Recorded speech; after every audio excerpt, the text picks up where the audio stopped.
An entire police station froze in shock the moment an aggressive German shepherd came face to face with a tiny, innocent little girl. Officers were bracing for a violent attack, but what happened next left everyone speechless.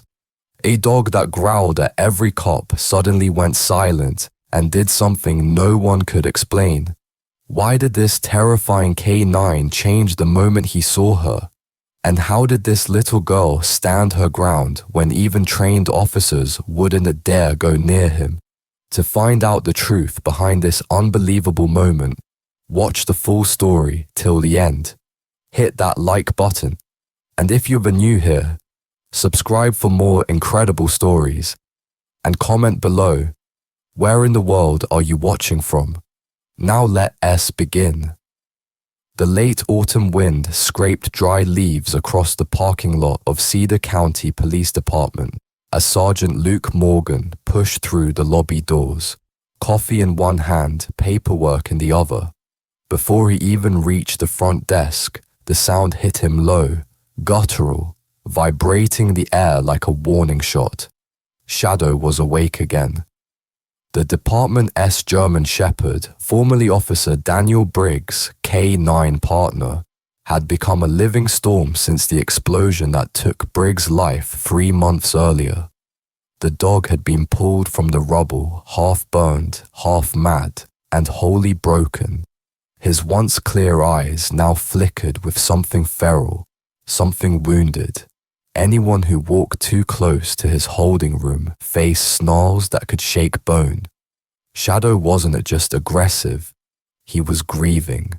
Luke walked past the reinforced kennel door, heart tightening as he heard the dog slam against the metal crates inside.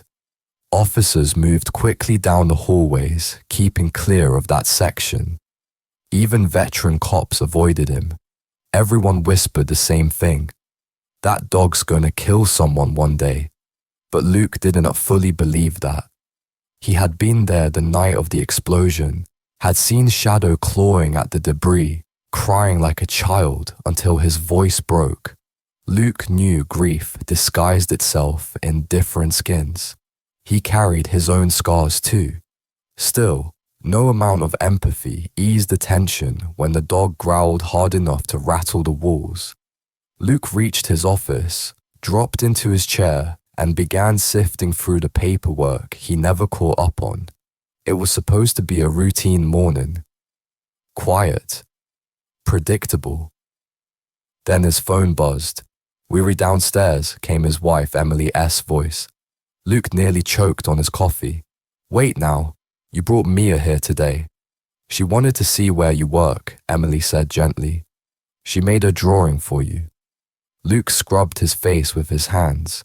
Today's not a good day." "It was never a good day," she replied softly. "We'll only be 5 minutes." Before he could protest again, the elevator dinged in the lobby. Luke hurried out of his office, nearly jogging toward the entrance. His 5-year-old daughter Mia was already bouncing in, holding her crayon drawing like it was a treasure map. Emily followed, smiling, but then Mia stopped. Her eyes drifted toward the far hallway. The hallway that everyone avoided. The hallway where that broken beast waited alone. Daddy, Mia whispered, tugging his hand.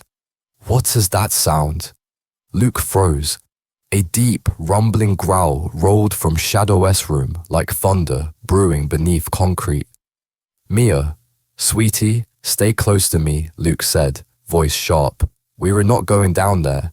But Mia didn't listen. She slipped out of his hand as smooth as a drop of water and walked, tiny shoes tapping, toward the sound. Emily gasped. Luke lunged forward. "Mia, stop." Too late. She turned the corner and came face to face with the thick metal bars of Shadow's reinforced door. Inside, the German shepherd stood rigid, muscles knotted, teeth bared. Spit dripped from his jaw. His eyes, one scarred milky from the blast, locked onto the child. Emily screamed. Luke's heart slammed against his ribs. "MIA, get back." Shadow roared a sound so savage it felt like the whole hallway shook. But the little girl didn't flinch. She took one soft step closer to the bars, lifting her tiny hand as if reaching toward an old friend. Everyone held their breath. And then the impossible happened. Shadow stopped snarling, stopped pacing, stopped breathing hard. The beast everyone feared lowered his head slowly, gently, until his scarred muzzle touched the bars. His ears fell back. A soft whine escaped his throat, trembling like something shattered being pieced back together. Mia smiled. "It's okay, doggy," she whispered. "I know you are sad." Luke stood frozen, unable to move, unable to believe. Officers gathered at the end of the hallway, jaws hanging open. The same animal who tried to attack 3 grown cops last week was now sitting, tail curled softly, eyes glistening as if seeing something he had lost long ago. Emily covered her mouth with shaking hands. "Mia," Luke whispered, voice cracking. "Come back here, sweetheart." But Mia didn't move. She just stared into Shadow's eyes as if she knew him, as if he knew her. Shadow nudged the bars with a soft, desperate cry. Something inside Luke twisted. Hard. Something old. Something painful. Shadow wasn't reacting to a random child. This wasn't a coincidence, because the way that dog was looking at Mia as if she was someone he had protected before someone he had been searching for, it didn't make any sense. Not yet. But deep inside the dog's grief-stricken eyes, Luke saw something he hadn't seen in 3 months: recognition, as if Shadow knew exactly who she was. And the truth behind that recognition would tear open a past Luke didn't even know existed. The moment hung in the air like a held breath, fragile, dangerous, and impossible to understand. Officers whispered behind Luke, afraid even to exhale. Shadow, the same K9 everyone feared, remained still, frozen, staring at the 5-year-old girl with a look no one could explain. Luke slowly stepped forward, every instinct screaming to pull his daughter away, yet terrified that any sudden move might break the strange spell holding the dog calm. "Mia, sweetheart, come to Daddy," Luke said, voice trembling. But Mia didn't look away from Shadow.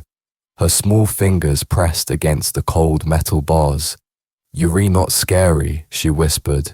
"You look lonely." Shadow made a sound soft, heartbreaking, something between a sigh and a sob. The dog lowered himself until his chest touched the floor, head stretched out as far as the bars allowed, eyes fixed on the child as if she was the only light in a world he'd been trapped in. It rattled Luke to his core. Emily's voice shook. "Luke, why is he reacting like that?" "I don't know," Luke said honestly. "No one gets close to him, ever." For weeks, Shadow had been unpredictable, violently aggressive one second, crashing into walls the next, crying through the nights. Some officers even begged the captain to have him transferred to an animal facility, maybe even euthanized. But now he looked like a broken soldier finally seeing home again. When Shadow nudged the bars again, Mia giggled softly, as if she wasn't facing a 90-pound grieving, traumatized K9. Luke swallowed hard. Okay, sweetheart. Step back slowly." But the next thing Mia said froze every soul in that hallway. "I know you," she whispered. Luke felt his knees weaken. Shadow's ears twitched. His tail tapped the ground, once slow, cautious, hopeful. Luke's hands shook as he picked Mia up and forced himself to turn away. Shadow's soft whine followed them down the hall until the sound broke Luke's heart. Back in his office, Luke sat at his desk, trying to focus, but his mind spun in circles. Emily held Mia on her lap, brushing back her hair, concern etched across her face. Luke, that wasn't normal. Dogs don't just change like that. I know, Luke said. Shadow only ever acted gentle with one person, his handler, Daniel Briggs. After Daniel died, something inside that dog shattered. Emily hesitated, and what Mia said that she knows him. Luke looked at his daughter. What did you mean, sweetheart? Mia blinked innocently. I saw him before. Where? Luke asked gently. Here, around the station. She shook her head. In the picture. What picture? Mia shrugged. I don't know. It was in the drawer under your table last time I came. The man had a dog. That dog. Luke felt a chill crawl up his spine. There was a drawer filled with old case files and archived K9 reports. Most belonged to Daniel Briggs, but he had never shown Mia anything, never even allowed her to open those drawers. He stood slowly. Take her home for now. Please, I need to check something. Emily stared at him, worry deepening. You think something is wrong? I think something is connected, he said quietly. She nodded, kissed him, and carried Mia out of the station. As soon as they left, Luke went straight to his desk, pulling open every drawer until he found the old K9 folder. Dusty, frayed at the edges, smelling of smoke and charred wood from the sea. Explosion scene. Inside were photos, training sessions, award ceremonies, patrol snapshots. Daniel Briggs standing tall, proud, smiling beside Shadow, who still had bright, unbroken eyes back then.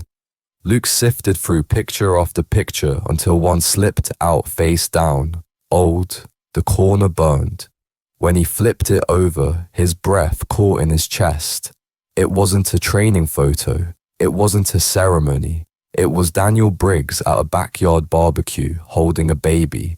A little girl 3 or maybe 4 years old, laughing.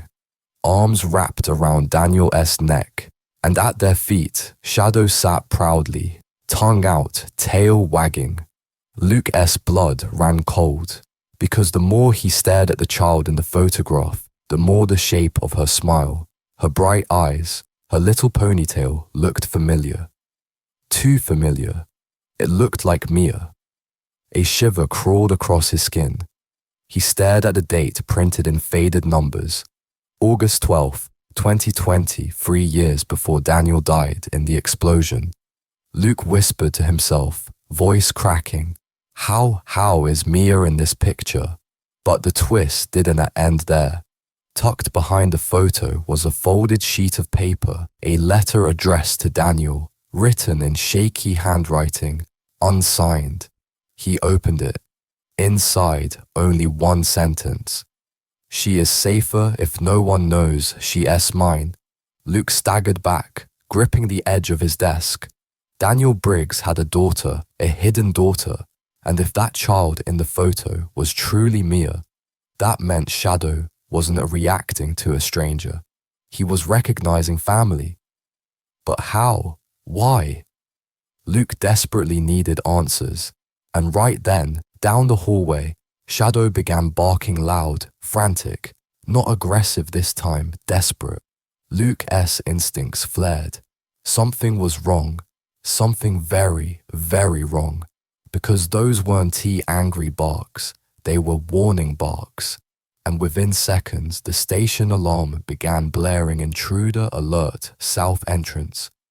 Shadow barked harder, slamming himself against the bars, not in rage but in fear. Fear for someone. Fear for Mia. The siren's shrill wail cut through the station, turning calm routines into chaos. Red lights strobed along the hallway, splashing the concrete walls in pulsing color.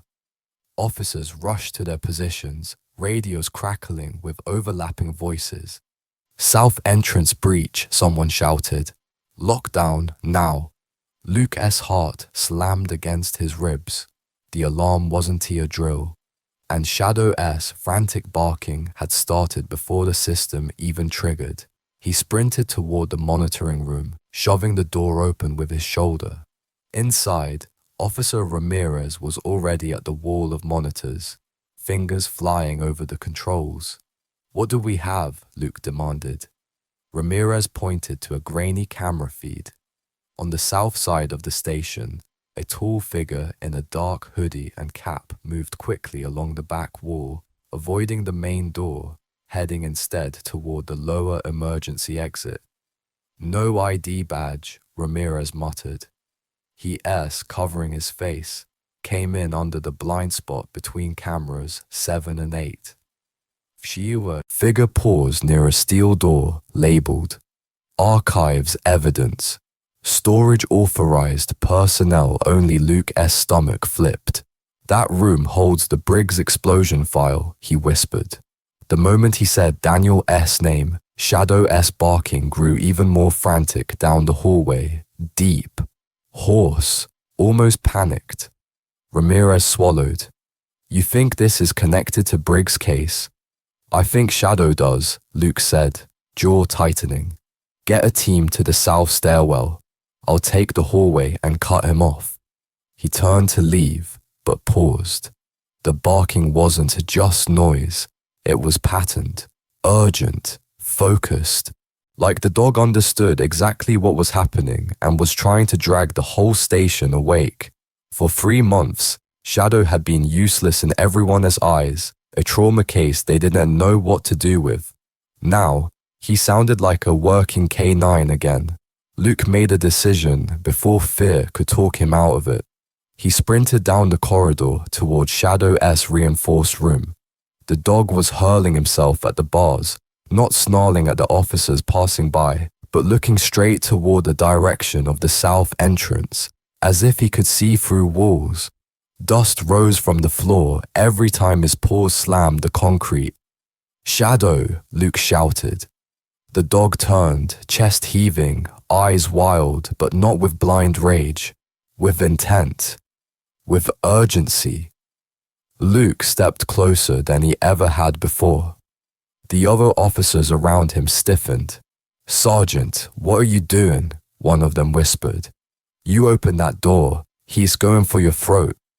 Luke ignored them, heart pounding in his ears. He moved slowly, keeping his hands visible, his voice low. You smelled him, didn't you? He murmured. Whoever that is out there, you know that scent.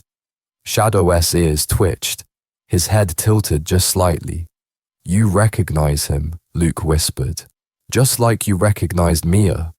At the sound of her name, Shadow's body language shifted. The wildness in his eyes thinned into something sharper, protective, focused. Luke's throat tightened. You want to protect her, he said softly. You did once, didn't you? The dog pressed his nose against the bars, letting out a low, shaking whine. Behind Luke, the PA system crackled to life. All units, suspect has breached lower archives door. Possible armed, proceed with caution.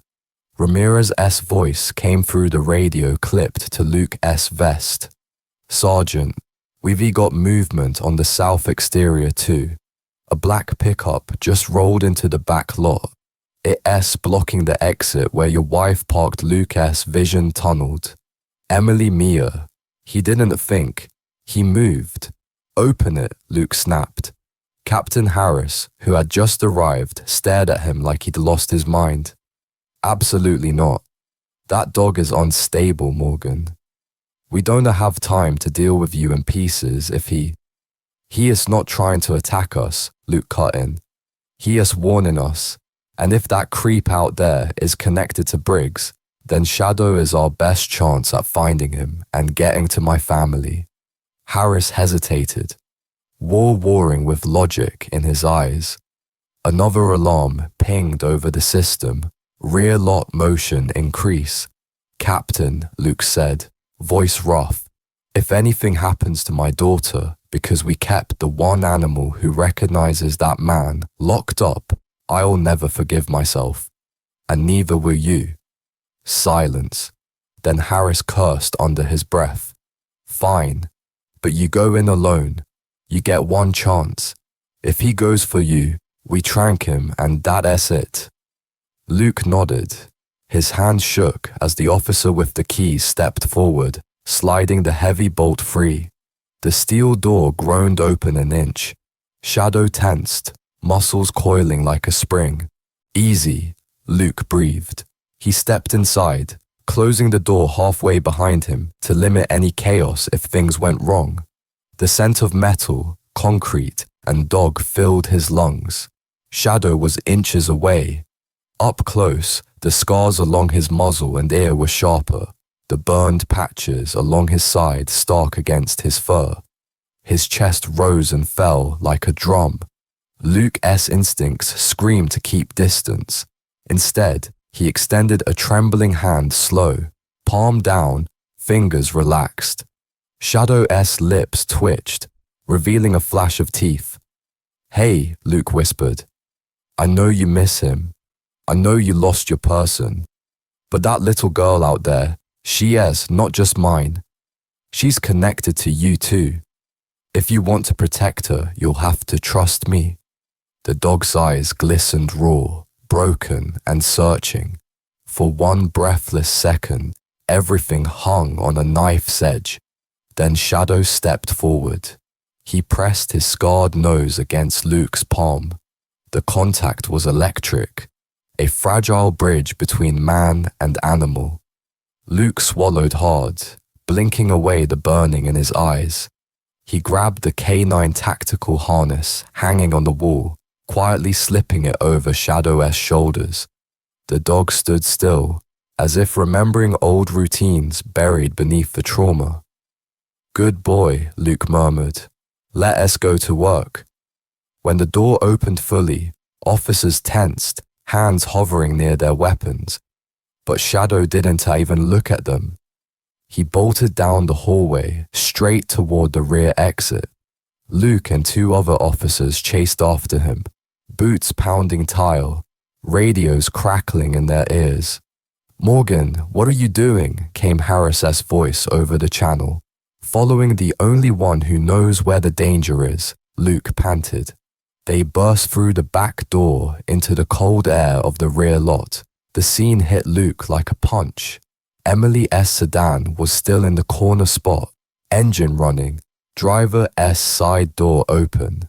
Emily stood half shielding Mia behind her, facing a tall man in a dark jacket and baseball cap. The man held up his hands casually, as if trying to calm her down. "I told you, Ma'am. There's been a gas leak report," he was saying smoothly. "It's not safe to drive out yet. Just step over here. He never finished the sentence. Shadow exploded from the doorway like a missile, teeth bared, ears flat. His roar tore through the lot, a sound of pure, protective fury. The man barely had time to turn. "Shadow, heel!" Luke shouted out of reflex, but the command came out tangled with panic. The stranger's hand dipped toward his jacket. Shadow launched. He hit the man's center mass, knocking him hard onto the asphalt. A metallic object skidded out of the man's grasp, clinking across the ground, a small black device with a red button. "Gun!" one officer yelled. "It is not a gun," another breathed. "It is a detonator." The man screamed as Shadow's teeth sank into his forearm, pinning his hand away from the device. The dog's eyes were blazing, not wild, not lost, laser focused on stopping that hand from reaching anything. "Mia!" Luke shouted. Emily had already pulled their daughter behind the open car door, crouching low, shielding her with her body. Mia's eyes were huge, locked on Shadow as if watching a nightmare she somehow understood. "Shadow!" The man on the ground spat, voice dripping venom. "Should be put that thing down with Briggs." Luke's blood ran ice cold. "Off!" Luke barked, forcing authority into his voice. Shadow snarled but obeyed, releasing just enough for Luke and another officer to move in. They twisted the suspect's arms behind his back, slamming cuffs onto his wrists. "Marcus Hale," the officer breathed, glancing at the man's face as his cap fell back. Luke's heart stopped. Hale, the bomb maker. The man responsible for the explosion that killed Daniel Briggs, officially listed as dead in that same blast. But here he was alive in their parking lot, and he had been inches from his wife and daughter. Thought you were dead, Luke hissed. Marcus smiled. A twisted, ugly thing. You think I'd go down in my own party? I just traded places with someone nobody would miss. Luke's fists clenched, but he forced himself to stay focused. Why are you here? What do you want with my family? Marcus's eyes flicked past Luke, landing on Mia. He smirked. Funny thing about loose ends, he said. Kids, dogs, and old partners they remember more than they should. Shadow's growl deepened. He strained against the leash, eyes never leaving Marcus. I remember you too, Marcus sneered. You were there when Briggs walked out of that warehouse with the brat. Should we just left her where we put her? The lot spun. Luke staggered back a step. Briggs, a warehouse, a brat, Mia. Emily looked at Luke, confusion and fear crashing together. Luke, what is he talking about? She whispered. Marcus chuckled, blood pooling at his arm where Shadow's teeth had torn through. You never told him, did you? He taunted. About the kid Briggs pulled out of our little storage unit. About the baby we grabbed to keep him in line. Mia clung to her mother's coat, staring first at Marcus, then at Shadow. I was there, Daddy, she said quietly. In the dark. I remember the dog. He was barking and the man carried me out. Luke's vision blurred. Shadow whined a soft, devastated sound and leaned closer to Mia, as if checking every inch of her with his eyes, making sure she was real, alive, safe. All this time, Shadow hadn't he just recognized a random little girl in the police hallway. He had recognized the baby he once guarded in the dark. The child Daniel Briggs had risked everything to save. The child Marcus Hale believed should have never made it out. And the child Luke had been raising as his own with no idea she carried the shadow of an unfinished war. As officers dragged Marcus to his feet, he spat one last sentence over his shoulder. Briggs died trying to bury what we did, he said, eyes burning into Luke's. But you can only bury the truth for so long. That kid, your kid, she's the reason your friend is in the ground, and she's the reason they'll come again. Luke felt Shadow press against his leg, solid and warm, muscles still trembling, eyes locked on the man being pulled away. He rested a shaking hand on the dog's neck.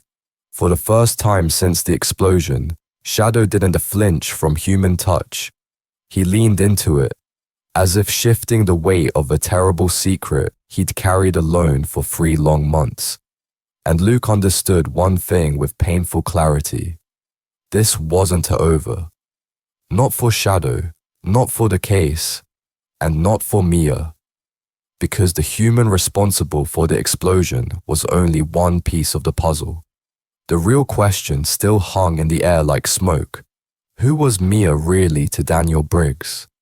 And why had he written that she was safer if no one knew she was his? The interrogation room smelled like stale coffee, steel, and sweat.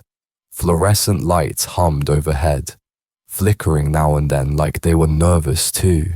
Marcus Hale sat cuffed to the metal table, a thin line of dried blood running down his arm where Shadow's teeth had torn in. He didn't look broken. If anything, he looked amused. Luke sat across from him, hands folded, eyes hard. Behind the one-way glass, Captain Harris and 2 detectives watched silently. Shadow lay in the hallway just outside the door, leash wrapped around a chair leg, ears pricked, body still wired tight. He refused to leave this section of the station now, hovering wherever he could smell Hale. Luke slid a folder onto the table. Here's what we have so far, he said calmly. You faked your death. You walked away while Daniel Briggs burned. You've been off the grid 3 months, and tonight You show up in my parking lot with a detonator, trying to trap my family in the blast radius. Hale smiled faintly. And yet here we both are. Life's funny that way. You're done being funny, Luke said. I intend to find every name, every contact, every safe house, every piece of garbage connected to you, because you don't just build bombs, Marcus. You build leverage, and 3 years ago, you found the ugliest kind. Hale's eyes flashed. Kids are useful. People will do anything for them, especially men who like to think they were heroes. Luke's jaw clenched. Let's talk about that night in the warehouse. For the first time, a flicker of annoyance crossed Marcus's face. You read the reports. You know the story. I read the edited reports, Luke said. He pulled a charred folder from the larger stack and dropped it onto the table. The Briggs file, the explosion investigation, the K9 incident reports. And then I found this. He slid out the photo, the one of Daniel holding the little girl, shadow at his feet, all three caught in a slice of summer sunlight. Hale's gaze landed on it. His smirk died. Luke watched him carefully. You recognize her? Marcus's jaw muscles flexed. I recognize a liability. Luke leaned in, voice low. Mia was taken by your people as leverage over Briggs. You used the child to control him. Don't pretend you've never cut corners, Marcus sneered. We didn't pick her for fun. Briggs had a weakness. We exploited it. He had a daughter, Luke said quietly. He just didn't want anyone to know. For a heartbeat, the room went still. Hale's lips twitched into something colder than a smile. So you did find the note? I found his letter, Luke replied. The one tucked behind that photo. She is safer if no one knows she's mine. He rescued her from your warehouse, got her out. Somehow, she ended up at a hospital across town, left as an anonymous abandonment case. A safe haven, drop-off, they said. The nurses told us she was found wrapped in a burned blanket, smelling like smoke. Before he could stop himself, his voice cracked. We'd been trying to have a baby for years. The social worker called. Said there was this kid alone. No name, no relatives, no history. Just a bracelet with a faded number and trauma in her eyes. We thought she was a miracle. He swallowed. We never knew she was a rescue from your hellhole. Hale shrugged. Miracle, casualty, it's all about perspective. Luke's hands tightened, knuckles whitening. Briggs visited us that winter. He insisted on being around. Checked up on us. On her. I thought he was just lonely. A single K9 officer with no family. Hale snorted. You really are slow, Morgan. You had his eyes staring at you from a crib and never put it together. Luke ignored the jab. He never told me, never said a word, but he wrote that letter, and he kept this picture. And Shadow saw her first, when she could barely stand, when Briggs brought her into the station once before he decided it was too dangerous. He let her toddle over and grab that dog's ear. A faint, pained smile tugged at Luke's mouth. Shadow has been hers ever since. He just lost her in the smoke. Hale shifted in his chair, metal cuffs clinking. Touching story. You want me to cry? Luke stared at him, cold and steady. No, I want you to talk, because Briggs is dead and you're still alive, and that tells me someone with a badge helped move the pieces. For the first time, Hale's gaze flicked to the mirror. Luke caught it. Every twitch, every glance. Someone in this building kept your name off the death report, Luke continued. Someone buried evidence from the Briggs case. Someone signed off on a body ID that never happened. He leaned closer. The only reason you came here tonight instead of disappearing again, is because you thought you still had protection on the inside. But then Shadow saw you. He smelled you. And nothing you planned for survived that. Hale's eyes darkened. That dog, he said slowly, was supposed to die with his handler. We made sure of it. He kept getting in the way, sniffing where he shouldn't he, barking at doors he wasn't supposed to bark at.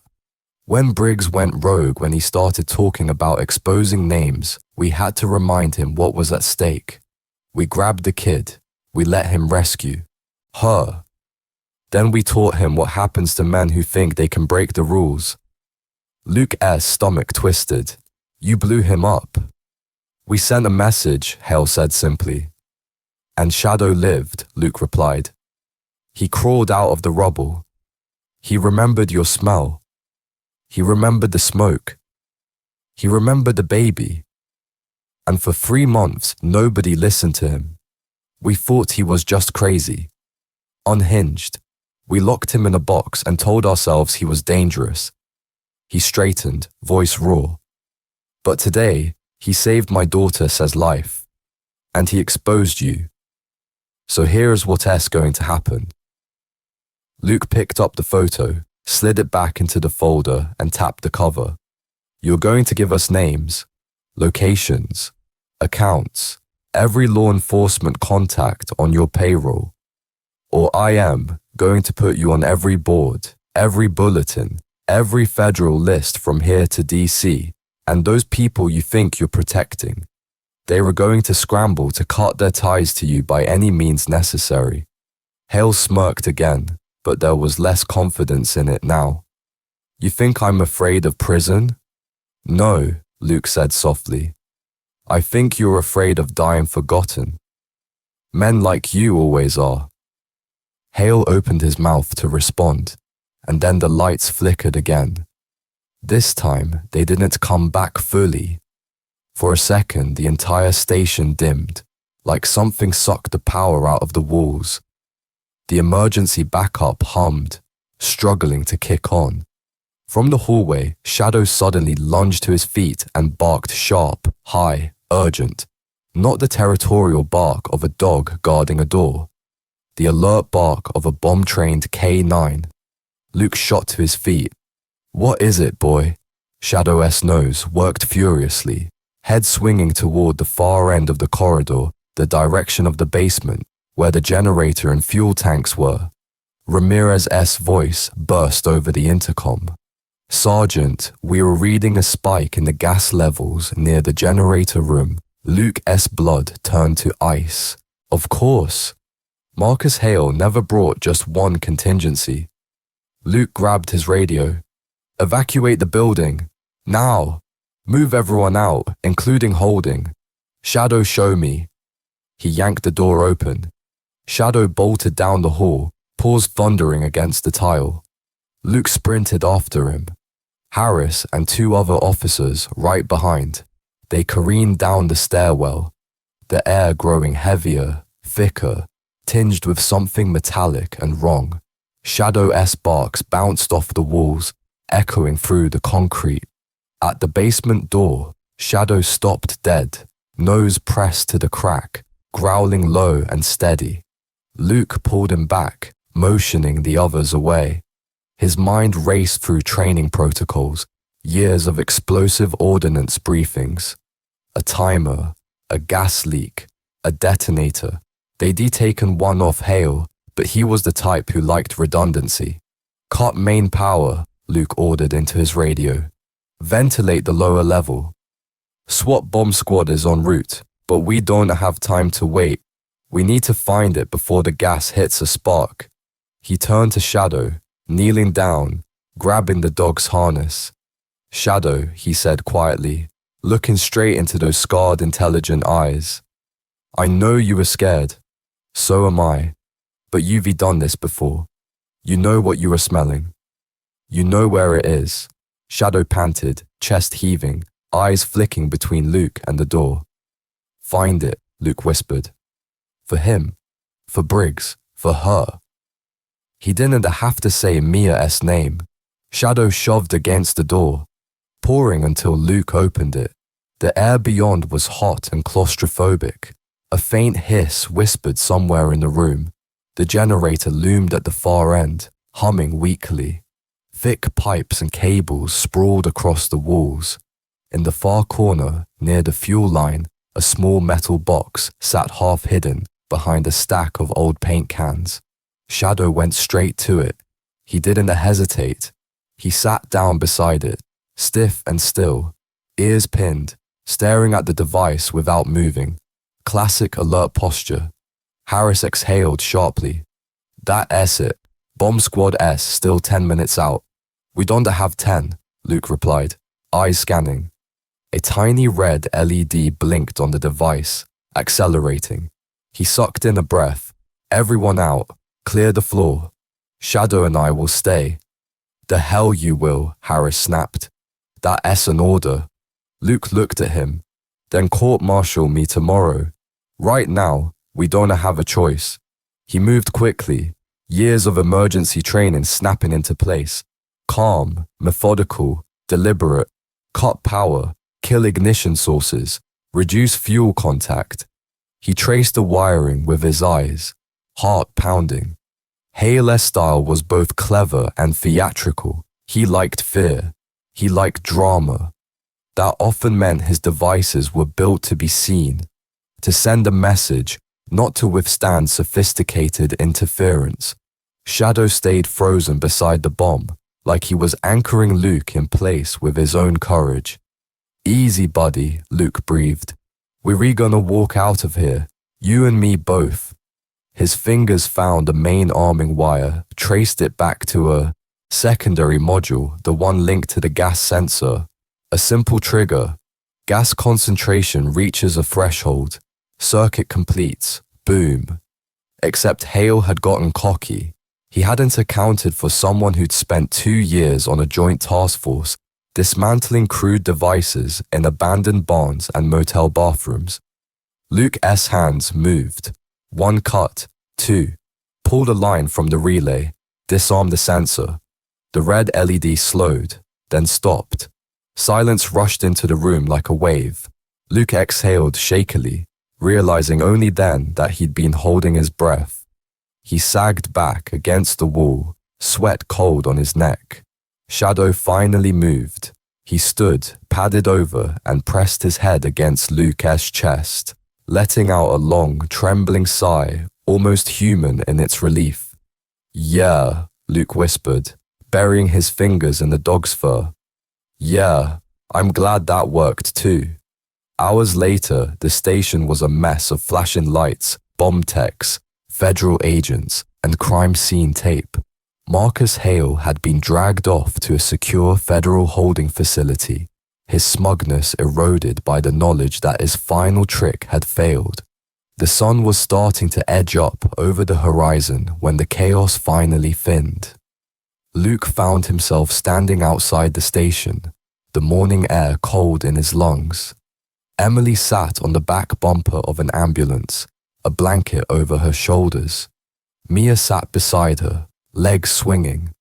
Shadow lay at their feet, head resting on his paws. Eyes half closed from exhaustion, but he never strayed more than a few inches from Mia. She absently rested her small hand on his back, fingers curling into his fur. Luke walked over, feeling older than he had that morning, like he'd lived a year in a single night. Emily met his eyes. Is it over? For now, Luke said honestly. Hale S in custody. The bomb S disarmed. Internal affairs and the feds are pulling every file, every name tied to his operation. Whoever helped him inside the system, they were going to come to light. She nodded slowly. And Briggs? Luke swallowed. We'll clear his name. They painted him as reckless when that explosion happened. Said he misjudged the situation. Tonight proves he was fighting something bigger. He died trying to bury a network, not cover up his mistakes. Emily's gaze dropped to Mia. And her? That question weighed more than all the others put together. Luke sat beside them. the metal cold through his uniform. He looked at his daughter. She blinked up at him with those wide, curious eyes, the same eyes he'd fallen in love with when she was barely a year old, wrapped in a hospital blanket, clutching his finger with startling strength. "Daddy," Mia said quietly, "is the bad man gone?" "Yes, locked up," Luke said softly. "He cannot hurt you now." She nodded. "And Shadow?" Luke smiled faintly. "Shadow S staying right here." Emily raised an eyebrow.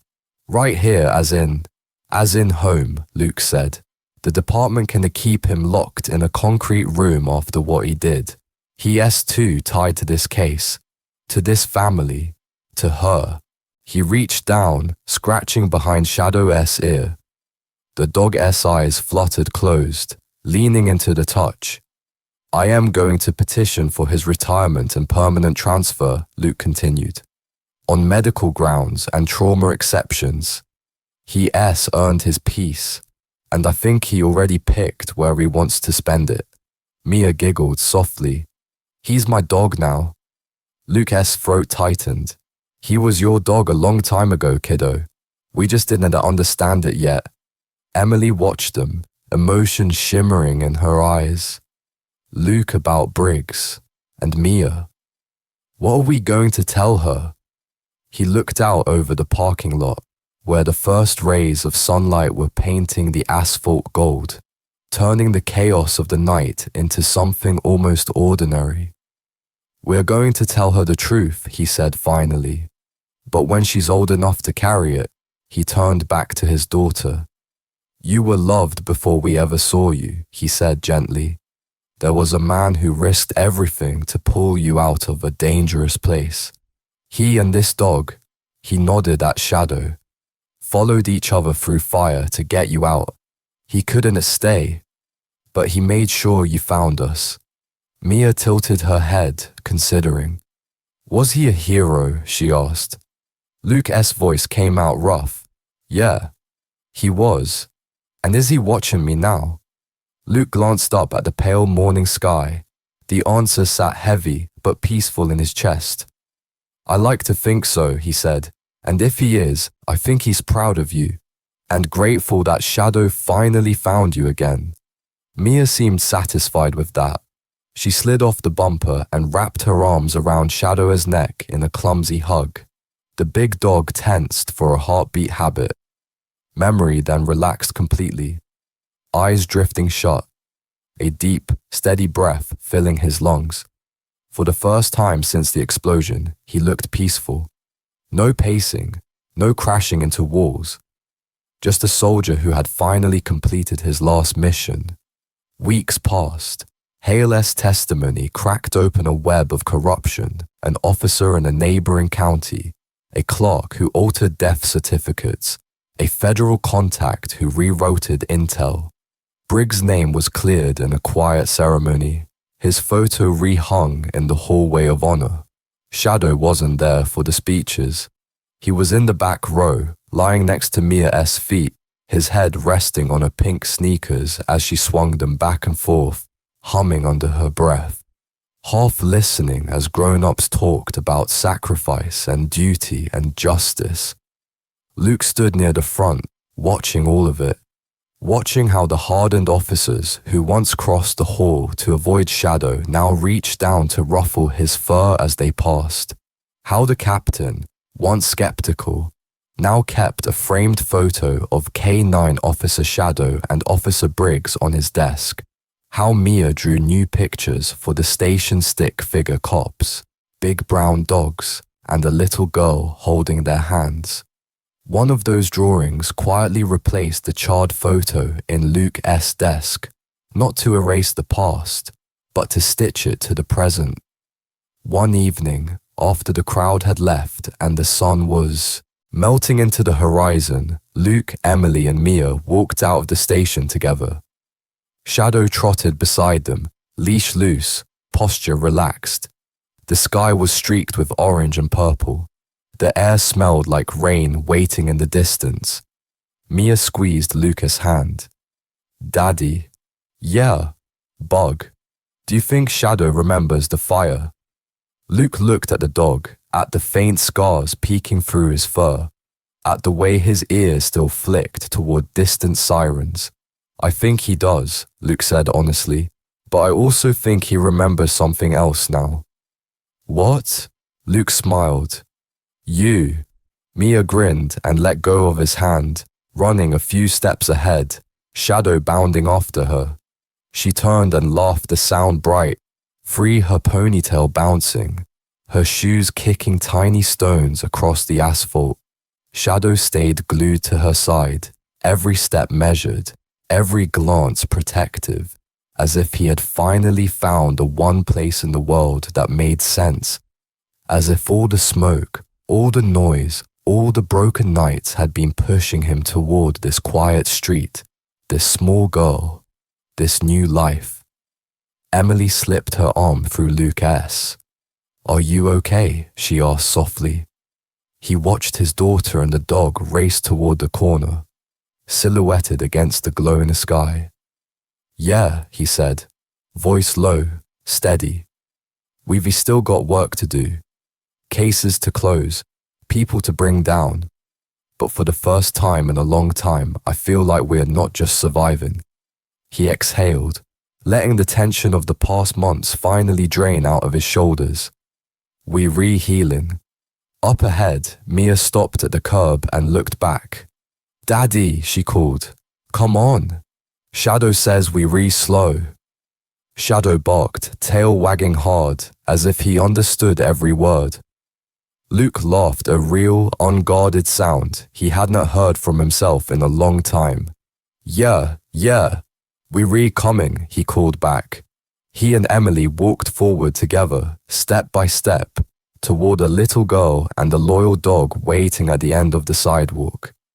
Shadow watched him approach, eyes warm, ears relaxed, no fear in his posture now. Only trust, only recognition. Not of a scent from a burning warehouse, but of a family he'd chosen to guard not because duty demanded it, but because love had carved the path. And as the sun slid behind the rooftops of Cedar County, casting long shadows across the quiet street, one German shepherd lay down at the feet of the child he'd once protected in the dark, no longer a broken canine haunted by the blast that took his handler, but a guardian who had finally found his way home. And that is how an entire police department discovered a truth buried for years, that even the most broken souls remember the ones they were meant to protect. Shadow, the aggressive German shepherd no one could control, wasn't dangerous, he was grieving. And the moment he saw Mia, the little girl he once saved through fire and darkness, something inside him healed.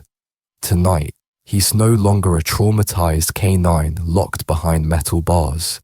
He is a guardian, a hero, and finally part of the family he had been searching for all along. If this story touched your heart, give the video a like. If you're new here, make sure to subscribe for more unbelievable real-life inspired stories. And tell us in the comments what part of this story shocked you the most. Thank you for watching, and remember, sometimes the bravest heroes walk on 4 legs.